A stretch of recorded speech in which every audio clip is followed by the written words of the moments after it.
یہ صرف رسم و رواج نہیں ہے، سجدے میں سر رکھ دینا یہ وہ قیمتی سجدہ ہے کہ جب جب سجدے میں سر رکھتا ہے تو خدا سے قربت اس کو حاصل ہو جاتی ہے، اور یہ وہ قربت ہے کہ اللہ اتنا راضی ہوتا ہے کہ ساری نعمتوں کا شکر جو تمہارے کندھے پر واجب تھا ان سجدوں کے صدقے میں وہ شکر تمہارا قبول فرما لیتا ہے۔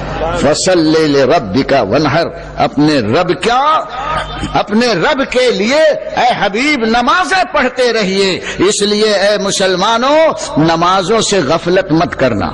اور ہماری ماں بہنیں روزہ تو بہت رکھتی ہیں نا، روزے میں بڑی ایکسپرٹ، اتنی ایکسپرٹ کہ مجھے تو ان کے روزوں کا نام بھی یاد نہیں ہے۔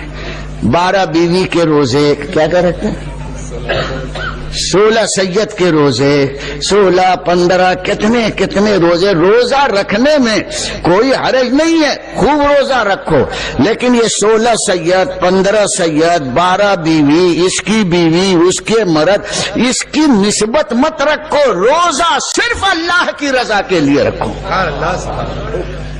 اور جتنا چاہو رکھو۔ ہماری ماں بہنوں سے مجھے شکایت نہیں ہے کہ تم روزہ نہیں رکھتے، وہ رمضان میں بلا چھوڑ دیں لیکن 16 سید کا روزہ نہیں چھوڑتی۔ اور اس میں کہانی، مجھے تو معلوم نہیں، آپ کو معلوم ہے، اس میں کوئی کہانی ہے، وہ بھی پڑھتے ہیں، کیا کرتے ہیں۔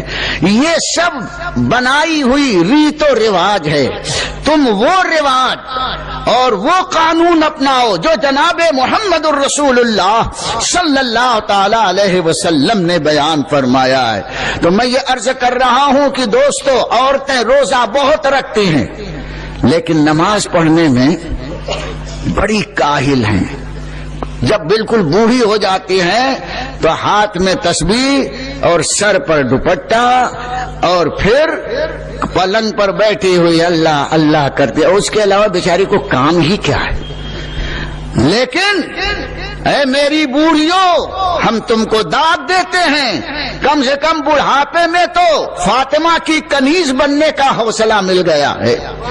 اور ہم اپنی ان بہو بیٹیوں سے کہتے ہیں جو ننگے سر گھومتی ہیں اور شادی بیاہ میں بے پردگی کا مظاہرہ کرتی ہیں، ان مردوں سے ہم کہتے ہیں جو شادی بیاہ میں ویڈیو نکالتے ہیں لفنگوں اور غیر مسلموں، للچائی نگاہ رکھنے والے ہوسکار نوجوانوں کو پیسے دے کر بلاتے ہیں، جہاں ہماری شریف زادیاں بہو بیٹیوں کا مجمع ہوتا ہے، بن تھن کر بیٹھتی ہیں، اس میں گھسا کر کے شیطان کی آنکھ چلاتے ہیں۔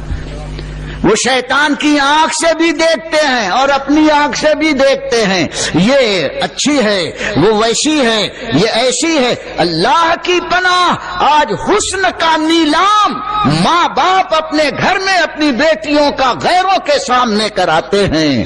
آج یہی حال ہے کہ ہماری بہو بیٹیوں کی عزت اور آبرو نیلام ہو رہی ہے، احتجاج ہو رہے ہیں، ایجیٹیشن ہو رہے ہیں، یہ قانون بنے وہ قانون بنے۔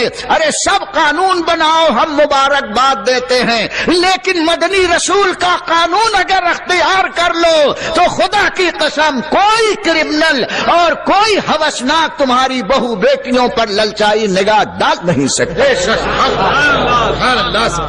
گینگ ریپ اپنی جگہ، یہ آنکھوں کا ریپ تو بھائی اس کو بچاؤ۔ پہلے آنکھ بہکتی ہے، پھر دل بہکتا ہے، دل بہکتا ہے تو شرمگاہ بہکتی ہے۔ ہم نے اپنی آنکھوں کو بے حیا بنا لیا ہے، بے غیرتی کا ہم نے مظاہرہ کیا۔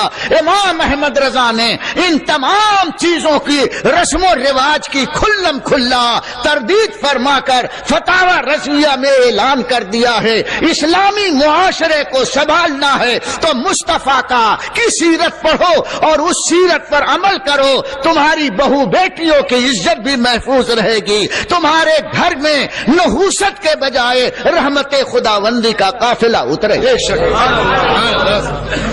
اور جب یہ حال ہوگا تو یقیناً سروں پر پلو ہوگا، آنکھوں میں حیا ہوگی اور جسم تھکا ہوا ہوگا، تو نماز خود پردے کا اہتمام کرواتی ہے۔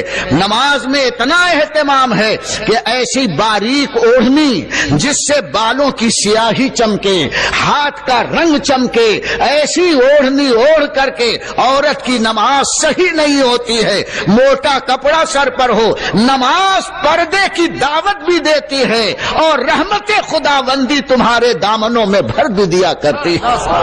نعمت خداوندی کا اظہار اللہ نے فرما دیا، اب شکر کا انداز آپ کو اختیار کرنا ہے کہ فصلے اپنے رب کے لیے نمازیں ادا کرو۔ نماز وہ بابرکت ہے، میری بہو بیٹیوں، میری ماں اور میری بوڑھی دادیوں، اگر مجھ سے زیادہ عمر میں ہیں تو میں نانی دادی سے یہ عرض کروں گا، نماز پڑھو، خود پردے میں رہو، اپنی بہو بیٹیوں کو بھی پردے میں رکھو۔ شادی بیاہ میں غیروں کو، اب ہماری بہو بیٹیوں کی عزت مآب عورتوں کے مجمع میں دوسروں کو آنے کی اجازت مت دو، یہ بہت بڑی بے غیرتی ہے، یہ حیا اور شرم کا نیلام کرنا ہے۔ خدا مسلمانوں کے معاشرے کو ہر طرح سے پاکیزہ بنا کر فاطمہ زہرا کا ماحول عطا فرما دے، عائشہ صدیقہ کے علم کی روشنی عطا فرما دے، حضرت حفصہ رضی اللہ تعالی عنہا کا زہد و تقوی عطا فرما دے، اور مردوں میں بلال حبشی کا عشق عطا فرمائے، حضرت علی مرتضیٰ کی عبادت کا ذوق عطا فرما دے، صدیق اکبر کی صداقت سے مالا مال کر دے، عمر کی سچائی سے تمہاری زبانوں کو بہرور فرما کر عثمان غنی کی سخاوت کا جذبہ عطا فرما دے۔ یہ نماز تمہیں سارے انعامات کا شکر ادا کرنے کی اپنے اندر بھرپور صلاحیت رکھتی ہے۔ اس لیے فرمایا انا آتینا کل کوثر، اور جب تم نمازی بن جاؤ گے، شکر ادا کرو گے، تب تو تمہارے لیے ہر ڈیمانڈ پوری کی جائے گی۔